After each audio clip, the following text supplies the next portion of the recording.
Assalamualaikum, perkenalkan nama saya Maeltan Liling, NIM K0211911038. Pada kesempatan kali ini saya akan menjelaskan uji penentuan rasio pengembangan serealia pada praktikum mata kuliah analisis bahan makanan.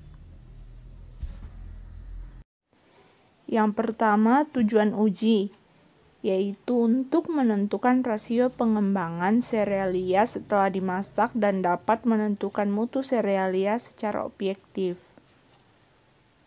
Selanjutnya yang kedua, prinsip uji, yaitu mutu serealia banyak ditentukan pada saat penanganan panen sampai lepas panen. Perubahan ini dapat terjadi selama pre-panen sampai lepas panen sehingga harus diperkecil untuk mempertahankan keadaan atau mutu bahan pada suatu tingkat yang masih dapat diterima pemakai. Salah satu cara menentukan mutu serealia yaitu dengan menentukan rasio pengembangan serealia. Untuk menentukan rasio pengembangan, sampel yang dipilih secara acak diukur panjangnya dan dibagi dengan panjang sampel mentah atau sebelum dimasak. Selanjutnya yang ketiga, alat dan bahan. Yang pertama, alat. Alat yang pertama yaitu gelas beker, yang kedua jangka sorong, yang ketiga penangas air, yang keempat termometer, dan yang kelima timbangan. Selanjutnya yang kedua, bahan. Bahan yang pertama yaitu beras. Selanjutnya prosedur. Prosedur yang pertama yaitu ukur panjang bahan sebelum dimasak. Selanjutnya yang kedua, masukkan 20 ml air dalam gelas kimia 100 ml. Yang ketiga, letakkan dalam penangas air 80 derajat Celcius.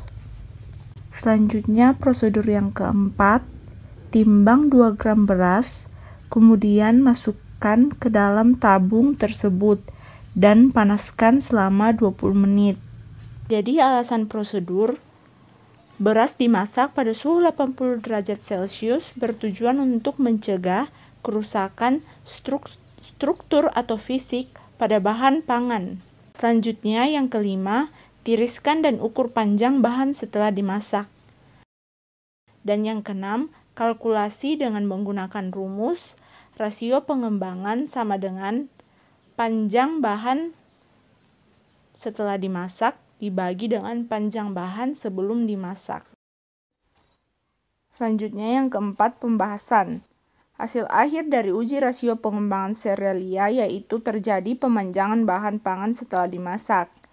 Berikut panjang beras setelah dimasak dan hasil perhitungan dari rasio pengembangan beras. Berikut beberapa jenis beras yang akan dihitung rasio pengembangannya dengan yang pertama mengukur panjang sebelum dimasak dan panjang setelah dimasak.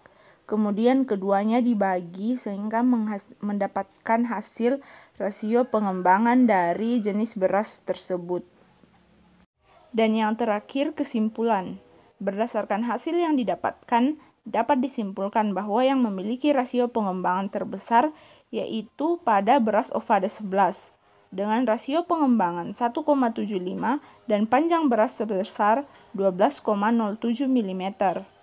Ukuran panjang butiran beras akan mempengaruhi komponen mutu beras seperti persentase butir patah, di mana semakin panjang butiran beras, maka persentase butir patah akan semakin meningkat pula, sehingga akan mempengaruhi rasio pengembangan dari beras. Menurut Sutaryo dan Sudaryono, klasifikasi panjang beras terbagi menjadi 4, yaitu yang pertama sangat panjang, lebih dari 7,50 mm, yang kedua panjang 6,61 sampai 7,50 mm, yang ketiga sedang 5,51 sampai 6,60 mm, dan yang terakhir pendek, yaitu di bawah kurang dari 5,51 mm.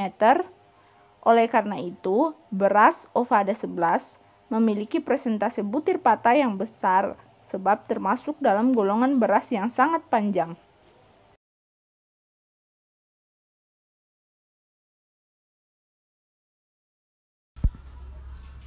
Demikianlah yang bisa saya sampaikan. Sekian dan mohon maaf bila ada salah kata dalam pemaparan.